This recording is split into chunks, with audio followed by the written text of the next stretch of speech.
O proxecto do Parque Acuático de Meis continúa paralizado. Na zona están abandonados algúns dos tobogáns e as instalacións que xa se comezaran a construir. Ademais, e por motivo das obras, os camiños próximos ao complexo quedaron en mal estado, xerando problemas á veciñanza. O Concello valora algunhas solucións, pero antes quere consensualas cos veciños. Nos esa reunión a convocamos primeiro para trasladarlle aos veciños as últimas informacións que temos por parte da empresa. Houve unha reunión aquí na alcaldía a semana pasada.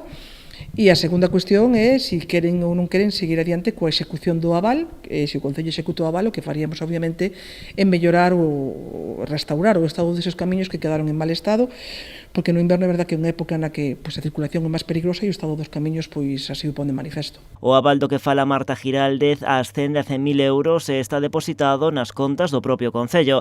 A alcaldesa considera que con eses fondos se poderían reparar os danos ocasionados nos camiños. Ademais, usalo agora, di Giraldez, non suporía quedarse en aval no futuro. O que sucedería é que, que a empresa, se logo vai a continuar a obra, teria que depositar un novo aval, e nos este aval o vamos a invertir na mellora dos accesos que quedaron destrozados a consecuencia do paso da maquinaria pesada. Porque as obras do complexo acuático continúan paralizadas, é unha situación que preocupa a veciñanza da zona e que dende o Concello seguen con atención. Ante o goberno local, a empresa insiste en que o proxecto non está abandonado. A intención da empresa é continuar co proxecto, e o que quero o Concello é que se continúe, porque eu sempre digo que é un proxecto non só moi interesante para o Concello de Meis, sino para toda a comarca, non? Da que eu son presidenta e que turísticamente tamén nos ven moi ben a toda a comarca, pero tamén teño que poñerme na pel dos meus veciños, non? Que son os que sufren todos os días esa situación. Por eso, que mellor que falalo con eles, e por eso decidimos convocar esa reunión.